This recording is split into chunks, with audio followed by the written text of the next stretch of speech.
Yo tout le monde et bienvenue dans cette vidéo un peu spéciale dans laquelle on va compléter certaines informations concernant deux comment il fait, celui sur Shinlim et celui sur Diversion. En effet, quand je fais des vidéos, vous l'avez sans doute remarqué, mais j'émets des hypothèses, je ne sais pas, je ne connais pas la vérité sur le fonctionnement du tour. Je me contente d'analyser la vidéo, et ensuite avec des connaissances que j'avais déjà, et avec un peu de logique et de raisonnement, j'émets l'hypothèse qui, selon moi, correspond à l'explication la plus probable.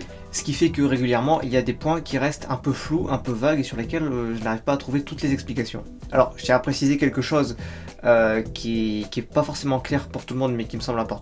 Je ne suis pas magicien. J'ai pratiqué la magie il y a longtemps, quand j'étais petit, ce qui m'a permis d'apprendre toutes les bases de magie en fait, hein, les forçages, les contrôles, les échanges, les breaks, etc. Mais je ne pratique plus la magie aujourd'hui, donc j'insiste là-dessus, je ne suis pas magicien, je suis plus une sorte de spectateur informé, on va dire.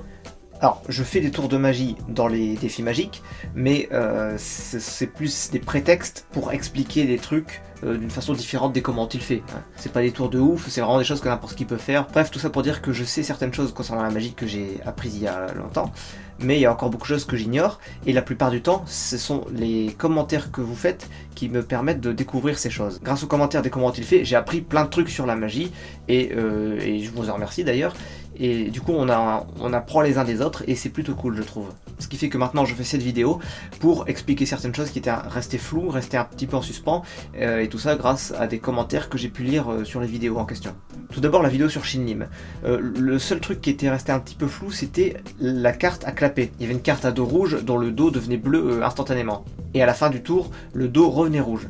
Et la seule hypothèse que j'avais trouvée c'était qu'il y avait une sorte de clapet qui permettait de changer rapidement de couleur. J'ai eu beau me creuser la tête, le clapet c'était la seule solution que j'avais trouvée. Et j'avais pourtant du mal à croire que c'était ça, parce que le seul clapet que je connaissais, c'est celui-là en fait. C'est-à-dire un vieux clapet tout pourri, fabriqué à la main, sans doute dans les années 80. Alors, pour info, moi je dis clapet, les magiciens pros disent flap, mais globalement flap c'est juste un mot anglais pour dire clapet, hein, donc on s'en fout du mot. Hein. Cette carte là c'est un flap mais qui a été fait à la main en collant 4 cartes entre elles, donc il y a la carte qui sert de base et qui est le dos, et ensuite on a collé 3 cartes pour faire 3 flaps différents, quoi. Ou plutôt 3 apparences séparées par 2 flaps. Du coup dans ma tête le flap, le clapet c'était ça quoi, sauf que ça c'est moche, c'est pourri. Déjà, gros inconvénient, vu qu'on a collé 4 cartes entre elles, et ben le truc, il a une épaisseur de 4 cartes. Ensuite, je sais pas si vous voyez, mais enfin, c'est difficile à cacher quoi. On voit les plis forcément, parce que il y a beaucoup de couches de carton que l'on plie en même temps, et donc à force de l'utiliser, bah ça laisse des traces. Et en plus de ça, c'est manuel quoi, il faut faire un geste voilà, assez évident, assez lent, et du coup je me disais, ça me paraît bizarre. Pourtant, le principe utilisé par Shinlim, c'est bel et bien le flap, sauf qu'il existe aujourd'hui des flaps beaucoup plus modernes, beaucoup plus efficaces et beaucoup plus discrets. Il y a notamment une vidéo d'un magicien qui a créé son propre flap, et pour en faire la promotion, elle a fait une petite vidéo de démonstration, et on voit carrément le truc dans la vidéo. Donc vous pouvez pas dire que je révèle un gimmick, c'est pas bien, etc. On le voit dans la vidéo, il suffit de faire un arrêt sur image au bon endroit, et on voit tout le truc. Je vous mets le lien de la vidéo promotionnelle du flap dans la description, et vous pourrez vous-même faire un arrêt sur image à l'endroit que je vais vous montrer. Si on regarde à cet endroit justement, on peut constater qu'il y a déjà 2 flaps, comme sur ma carte pourrie, sauf que ceux-là sont un peu différents, et surtout on voit qu'il y a des sortes de ficelles au niveau des flaps. Ces ficelles, ce sont des élastiques en réalité. C'est-à-dire que le flap hyper efficace, hyper moderne que tout le monde utilise maintenant, il est automatique. Il y a des élastiques, ou plutôt de la ficelle élastique qui relie un côté de la carte à l'autre. Ce qui fait qu'on a juste à lâcher le flap pour qu'il aille très très vite de l'autre côté. Je dirais même instantanément. Autre avantage par rapport à mon flap tout pourri, c'est que on n'utilise pas des cartes entières, donc on n'a pas une carte super épaisse, parce que les cartes sont constituées de plusieurs couches de carton, et que quand on fabrique une carte flap, on prend juste les couches supérieures, celles qui nous intéressent, celles avec les motifs. Donc dans cette vidéo promotionnelle, on vous montre un flap que vous devez fabriquer vous-même en fait. On vous donne juste peut-être les cartes à utiliser, de la ficelle élastique, et après il faudra utiliser de la colle également. Ce flap hyper rapide permet de faire un changement sans masquer la carte justement, comme on le voit toujours dans cette même vidéo. Et le fait d'utiliser des couches très fines de carton, ça permet de laisser suffisamment de place pour mettre 2 flaps. On peut donc faire 2 transformations avec la même carte. Et c'est précisément ce truc que Shinlim utilise. Dans ma vidéo, j'avais mis une hypothèse avec un flap qui était, bon, je sais pas pourquoi d'instinct j'avais mis dans le sens de la longueur, finalement c'est plutôt dans le sens de la largeur. Et surtout, on n'a pas un clapet qui se met dans un sens et qu'on remet dans l'autre sens, on a 2 clapets. Parce qu'il y a quand même un inconvénient avec le système des élastiques, c'est que ça ne va que dans un sens. Après il faut retendre le truc et le recoincer. On peut pas faire de transformation instantanée dans l'autre sens. Donc quand Shinlim fait passer la carte du rouge au bleu la première fois, il relâche le premier flap. Et quand il fait passer la carte du bleu au rouge à nouveau vers la fin du tour, il utilise le deuxième flap.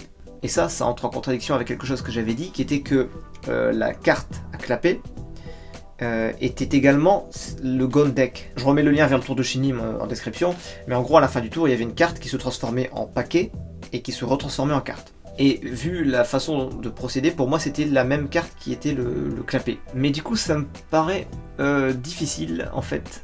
Donc ce qui fait que je pense qu'il y a un moment où il prend le Gone Deck et il le rajoute en haut du paquet d'une façon ou d'une autre, une action que j'ai dû louper. Enfin bon, c'est pas bien grave, maintenant on sait comment fonctionne le clapet, on sait que une transformation instantanée est tout à fait possible. D'ailleurs pour le Gone Deck, ça repose également sur le principe des flaps.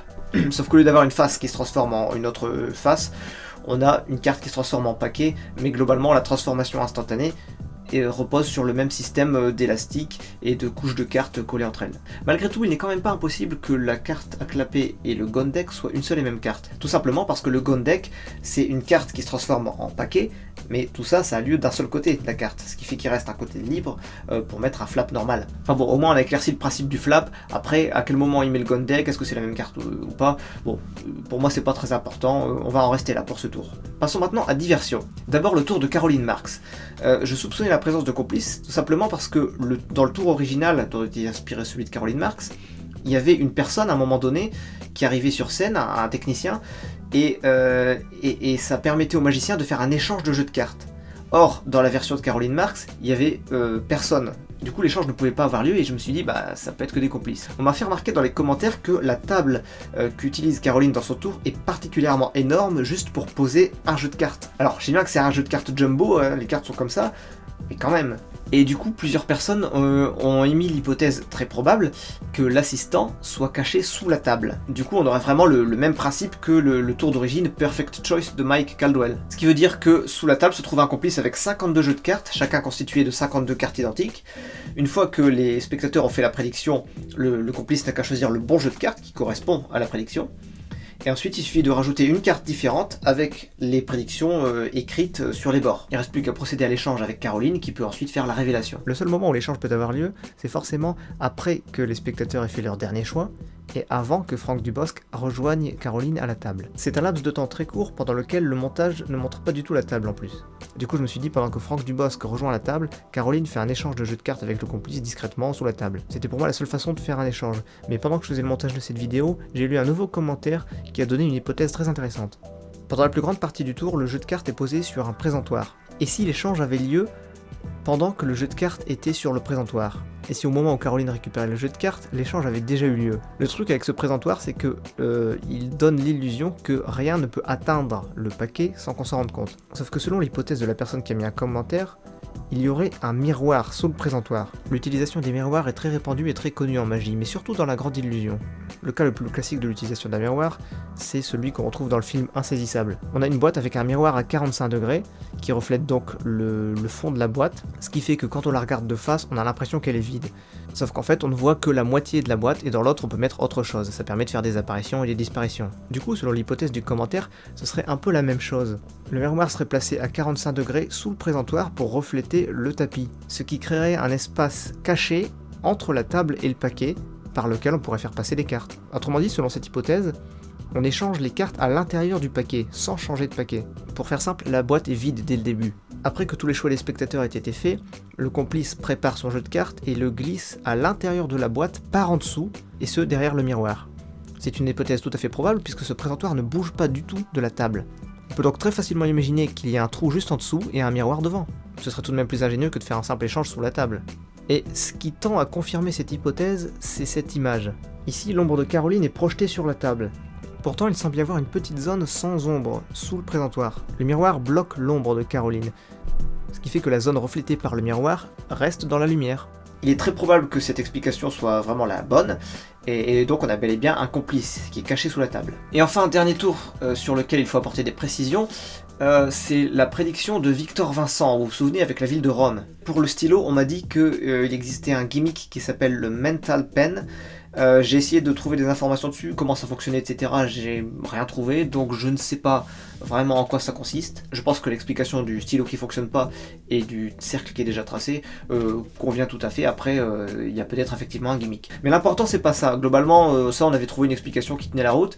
Là où il y avait un gros doute, c'était sur la complicité du public. J'ai eu des commentaires de plusieurs personnes qui étaient dans le public au moment du tournage, et je les remercie d'avoir partagé leur témoignage parce que c'est plutôt cool. Ce qui s'est passé en fait, c'est que le public n'était pas complice, ou plutôt, il n'avait pas conscience d'être complice. En gros, il y a une sorte d'interaction avec le public hors caméra, où on leur a demandé de faire une sorte de jeu mathématique. J'ai pas le détail, mais globalement, je pense qu'on leur a demandé de choisir un chiffre, et qu'à partir de ce chiffre ou de ce nombre, on leur a demandé de faire divers calculs qui les a amenés sur un chiffre. Sauf qu'il existe tout un tas d'astuces mathématiques qui permettent, quel que soit le nombre choisi de base, de retomber sur un seul résultat. Voici un exemple d'exercice. Choisissez un nombre compris entre 10 et 99, autrement dit n'importe quel nombre constitué de deux chiffres. On va l'appeler le nombre A. Maintenant, additionnez les deux chiffres qui constituent votre nombre. Ça donne un nouveau nombre que l'on va appeler B.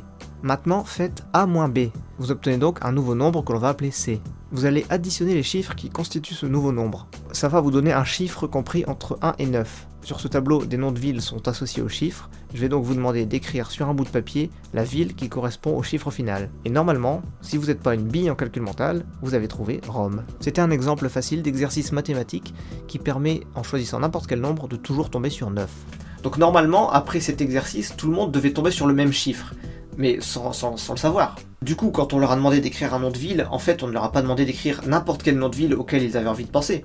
On leur a demandé d'écrire le nom de ville qui correspondait au résultat de l'exercice mathématique. C'est donc un choix forcé, ce qui a rendu le public d'une certaine façon complice, mais sans s'en rendre compte. Certains ont remarqué que pendant les plans où on voit le public écrire, il y a quelques personnes qui écrivent autre chose que Rome. On les voit commencer des lettres qui n'ont rien à voir. Et ces personnes ne montrent pas leur pancarte au final. Alors je sais pas comment ça s'est passé sur le tournage, mais je pense que les personnes qui ont écrit autre chose se sont soit trompées dans les calculs, soit ont voulu écrire autre chose juste pour faire un peu les malins. Mais on a dû dire aux gens de ne lever leur pancarte que si Rome était écrit dessus, ou un truc dans le genre, sinon je vois pas pourquoi ceux qui se sont trompés garderaient leur pancarte baissée. En tout cas voilà pour la précision sur la complicité dans le tour de Victor Vincent. C'est pas une vraie complicité, c'est plus un forçage de masse. J'espère que ces clarifications vous ont plu, toutes ces informations viennent des commentaires dans les différentes vidéos, et donc je remercie les personnes qui postent des commentaires et qui apportent tout un tas d'informations, c'est vraiment cool. Vous pouvez évidemment partager cette vidéo, vous pouvez me suivre sur Facebook, Twitter, et moi je vous dis à plus pour la prochaine.